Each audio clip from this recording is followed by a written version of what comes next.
Hi, I'm Noa David, and this is my final major project presentation. I'm going to be going through all my work throughout the whole project and sort of talking about the process and all the different aspects and things that contributed to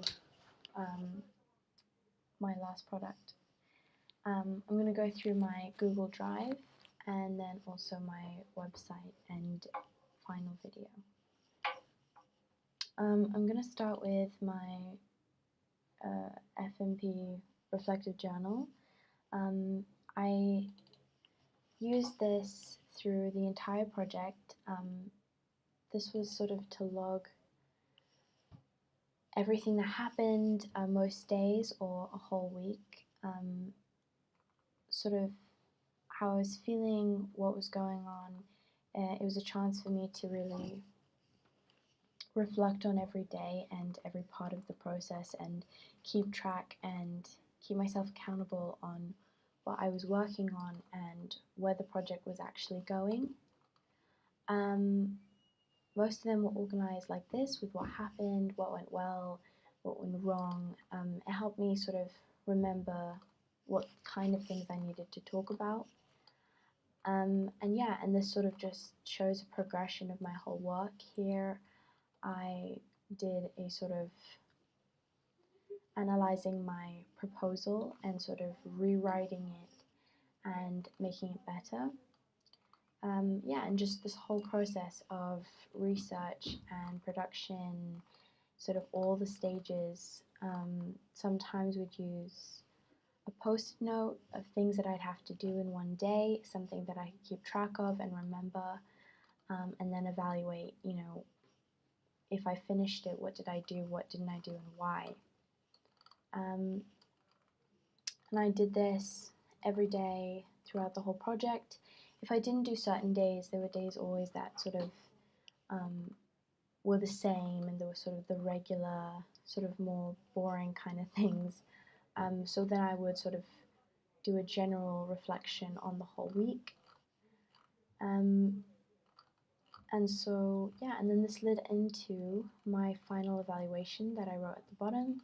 This was just going over the same things, my entire project idea, the context, my research, sort of what the reflection did for me, what the schedule was like, just really going into depth on all the different parts of the project and how they worked out for me personally and my idea.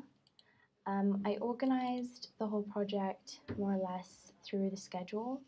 It was a great place for me to put in what I needed to do, what filming days I had, and what days sort of were the deadlines, where did I have to be done with one thing so I could start something else.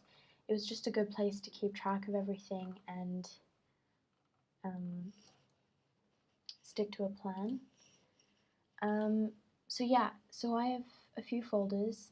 Context, Film Noir project, which came just before we started the actual FMP. Footage and picture shots are just there where I was able to sort of organize pictures that I used, screenshots that I put into my reflective journal, and things that I just wanted to keep with me. My production paperwork and research. So my context folder has two versions of my proposal, my first draft and then second, one where I went into more detail and really fixed it up. I talked about that in my reflective journal. Then I have my pitch, my problem-solving log, and my one-page proposal. So my pitch is just a slideshow of sort of everything that you see throughout all my work. My concept, my research on my artist, trying to figure out her style, research, trying to see sort of whether a documentary would be a good idea, what her audience was.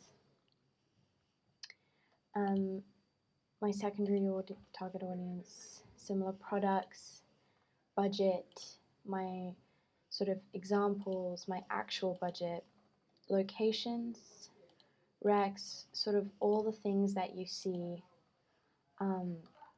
throughout my work. This is a sort of a good summing up.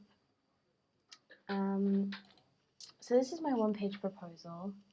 I really liked doing this because I felt that it was, even though it was once again sort of just talking about what my project was and really sort of presenting it, I felt like it was a very professional way of doing it. The way we wrote it was sort of without I's or my's, sort of disconnecting it from it just being my project, but it being also sort of me sort of presenting it as a professional or trying to present myself as a filmmaker, as yeah, it just seemed a very professional way of looking at my project and trying to treat my client professionally and treat the project professionally. So yeah, here I just talked about who she is. My project was a promotional documentary on Ebony Buckle. She is a singer-songwriter, musician, sort of a very folk-like inspired genre. And I wanted to just create a video to promote her, for her to present herself, who she is, her style, and that's what I sort of talk about here and trying to show how I want to present her and how I want her to come off in the video. And then my problem-solving log. The problem-solving log was a great way to keep track of what was going wrong and being able to put that down and then figure out a solution. I had a few things go wrong throughout the project. The very first one was my actual first idea. My first idea was more about films and soundtracks, and I wanted to sort of talk about that relationship between music and film because that's something that really inspires me. But in the end, because an opportunity fell through and it sort of didn't work out, I didn't have the time to really pursue that idea, and something better and more straightforward and something that I could really get done in time was my project, the promotional one that I did. So that one was sort of my first hurdle. And then it sort of led into little days where my client cancelled and I had to move a filming day. Other days got cancelled, travel was a little complicated. Sort of filming, you know, the weather wasn't great, or I had to use my phone to film something instead. Little technical things that I kept track of in this document to sort of just see what was going on, and I talk about this also in my reflective journal and occasionally in my research report. So I wanted to go through my film noir project because this was the first thing I did before I actually started the FMP, and it was really great because it was a great practice. I think through this I actually got more experience into looking at camera angles and just cinematography in general, and yeah, just angles and things. This is where I got all my test shots from. So I felt that was a really great sort of warm-up for this project. And then I have my production paperwork folder. It's organized into sort of budget research, my contributor agreement, my client liaison, FMP budget commercial, sort of, this was sort of my actual budget. Pretty empty, other than my travel, because everything was provided for me in this project, but I did budget research to sort of see realistically, you know, out there in the world, what it would actually look like. A checklist to keep track on what I needed to do, and then my script. I didn't actually have a script for my project because the way that this documentary turned out was sort of more natural, and really the only audio was sort of music and my client speaking, and that was from an interview, and I didn't really need to pre-write anything for anyone to say. It was all sort of natural and flowy, and I didn't say anything. There was no narration or um, talking behind the scenes or anything like that, just the interviews. So my script is basically just my interview, the questions I wanted to ask my client, and just sort of let her take it from there. Images is just where I just kept screenshots and sort of kept like screenshots from messages, from just pictures that I took, inspiration, things like that. My client liaison was really helpful because I sort of just kept all my communication with my client, sort of from the first day where we met up at her house, and I really got to see who she is and talk to her about her style and what she's sort of trying to present, because I'd never met her and I needed to get sort of a good idea on her sort of personality. And this is just sort of, yeah, our communication. Days that got cancelled, moving filming days, to sort of what she thought about my actual videos. I sent her each of the sort of versions up until the final one, where she also took my survey and just sort of showed me what she thought of it, making sure that, you know, because it was promoting her, that she felt that it was actually capturing her personality and how she wanted to be presented. And then I have my location paperwork, which is my location rec, call sheet, and my risk assessments. I had 3 main locations. I had the Natural Light Studio in Northampton. It was an amazing studio that I went along to, where my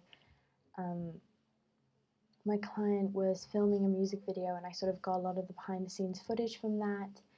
And it was a really great day, and it was an incredible natural light studio that, yeah, it was an amazing experience, and I just sort of had to make sure that I made sure I knew the risks and filled in that paperwork. I did the same for this park where I did an interview, and Thane Studio, a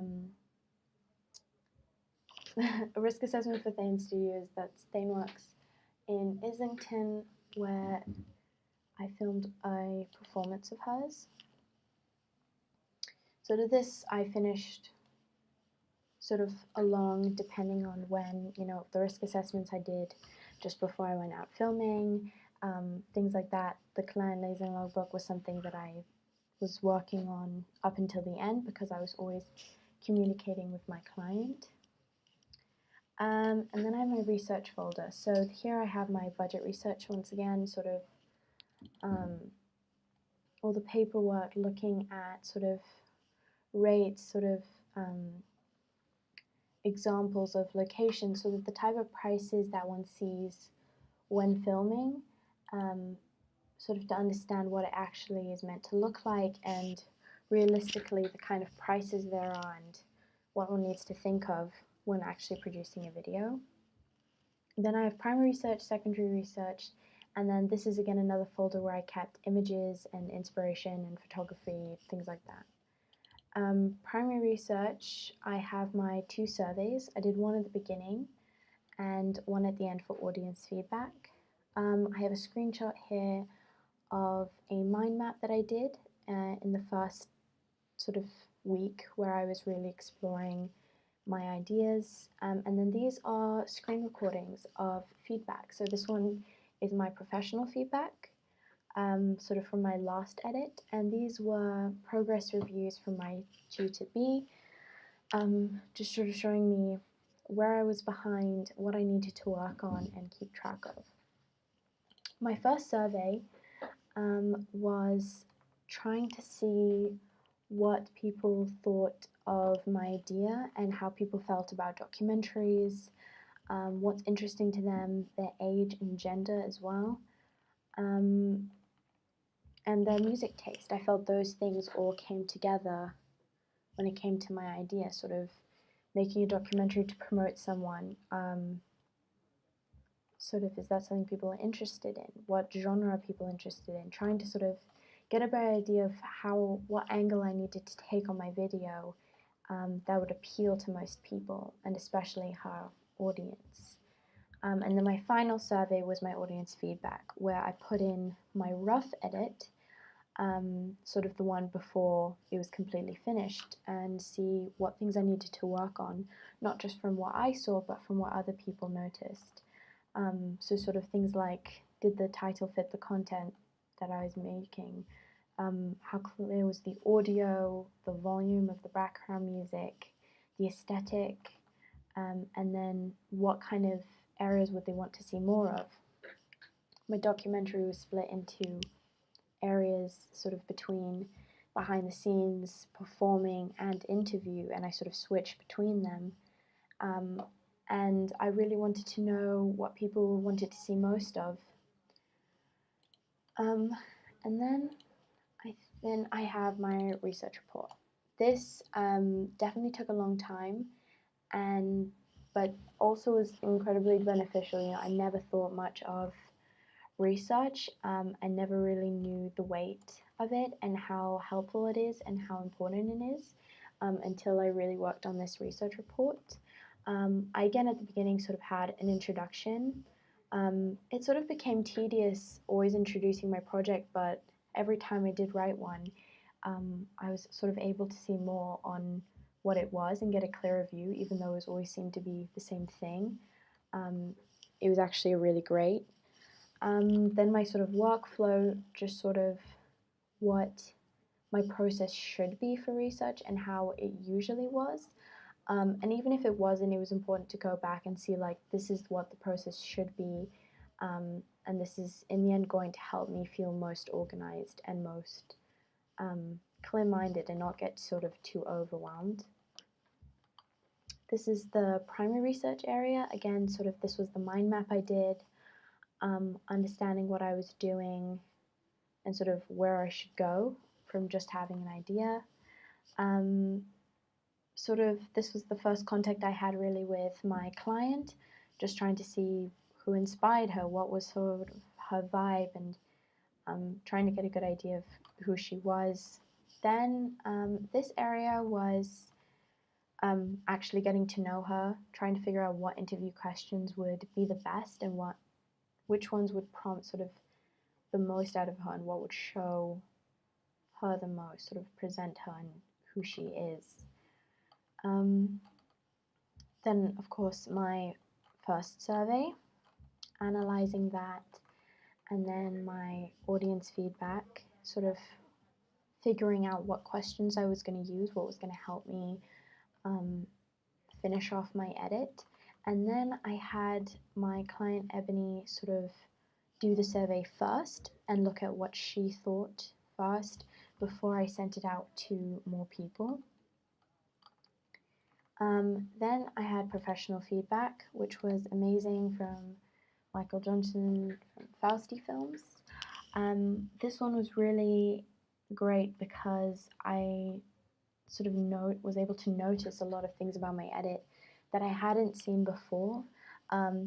Looking at footage for so long, it's so easy to miss little things where the audio dips or there's a wobble in the camera that I just didn't notice. And yeah, this feedback was very impactful to my actual final edit, and I actually sort of changed quite a few things. And then again, this was my last survey, and sort of just analyzing that and going through that.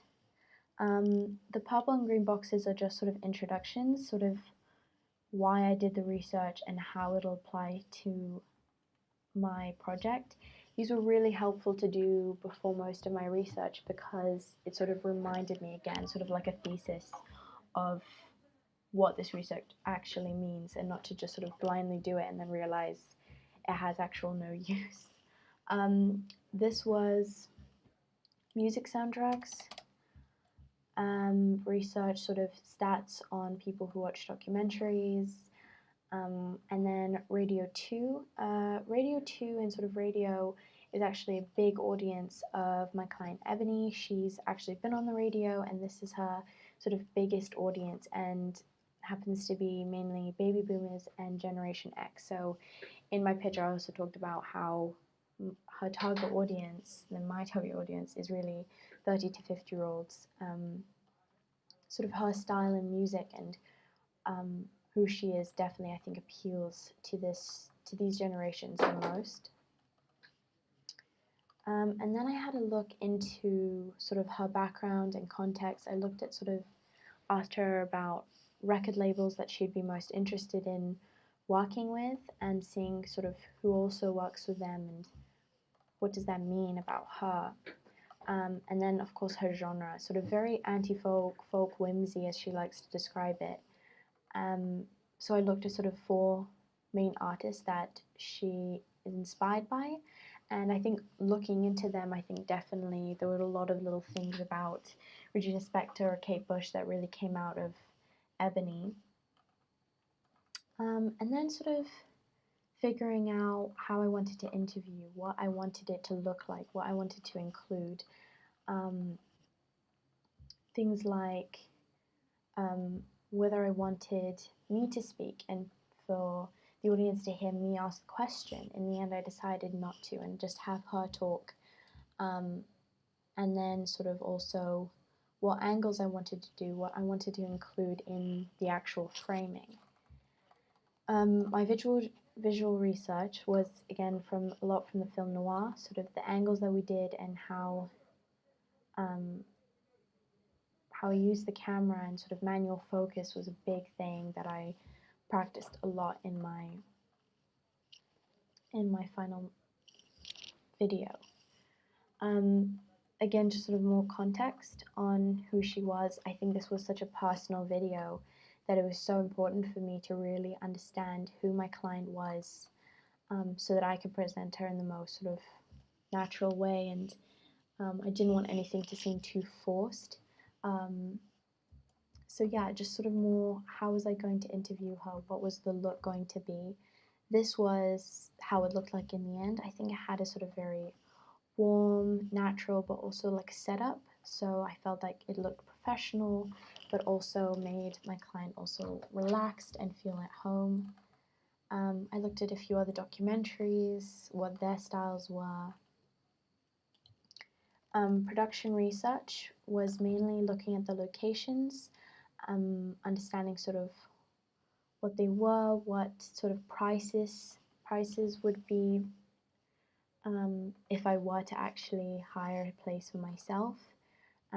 Again, ThaneWorks was another studio that we were in. And then more budget research, sort of looking at cameras, how much they are to actually rent for a full shoot. I used a range of equipment, mainly SD cards, lapel mics for the interviews, tripods, and then a couple cameras that I was able to get from the media pod in the college. Just again, analyzing audio. Audio was interesting, and I'd never known that I could really properly edit with it until I had a workshop with Final Cut Pro, where I was able to use the equalizer to sort of actually change huge parts of the audio where they were too sort of muffly or there were high pitches at the back, and actually I was able to learn how to actually change that and make it sound better, because I think at first I thought, you know, however you get the audio, that's sort of it and you have to deal with it, but there's a lot one I can actually change about it. And yeah, I kept looking at the interviews of her sort of the artists that inspire her, what the audio was like, whether there was background music or whether they were just sort of, you just heard the sort of the room around them and the ambience. And then I sort of wrote a conclusion to my research report. This was sort of, here I talked about mainly the parts of research that I felt benefited my project the most, and how it worked out for me and what I felt about it, and then my bibliography. This is sort of my entire project. This is sort of the whole process. It sort of all came together, and I think having all the paperwork and all the different bits, I was able to really keep track of where I was going, it was easy to lose track of the units and sort of what I had to do. But actually, when I worked on it and entered all the information into all the slots and everything like that, it definitely made me feel like the project was more together, more professional, and sort of in the end just more satisfying. So this is my website. I have sort of, the background is all my photography from a conservatory. I wanted the website to sort of have my personality, but also sort of be clear and professional and a place where I could present my work. For my FMP section, I have my animatic storyboard, my rough edit, and then my final video. I put it in this order so that sort of you can see a progression from where it was to where it is now. So this is my final edit. I started out with my logo, and then sort of, yeah, the fonts were sort of, I felt very her style. She's very whimsical and very dramatic and theatrical, I think, in her style, and that was important for me to capture. I wanted things where she was laughing, where she seemed very in her element, and then also organized and professional and talking about her style and who she is. The interviews were quite long, and she was able to really go on about from one question, so I would cut into behind the scenes and bits where she was actually working that I think sort of fit with the flow and worked well with the music. And that's sort of how it sort of continued from the interview to behind the scenes shots. This one was really great. This shot was one of my favorites, sort of frame within a frame. The sort of dimensions of it I really loved. So I did a lot of that. Her dancing was really great. So yeah, I sort of cut between different places while she's sort of speaking behind it. I didn't want it to feel too tiring. I didn't want people to be bored. I really wanted to show a lot of her and all the sort of sides of her. She was very inspired by nature, so that's why I did an interview in the park with her, because she seemed sort of most at home and most comfortable.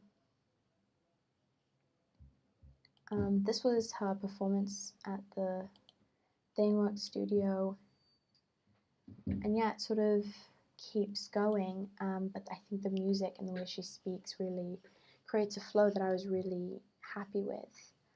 And then sort of at the end I include sort of her information, her Instagram, her YouTube channel, because I know that this is a promotional documentary. I wanted to show that it really is, and not sort of, yeah, I want it to be clear that I took it as a professional video and a client, and wanted her to sort of really use this video for her, and yeah, and sort of it's all sort of come together, and that's my final major project. Thank you.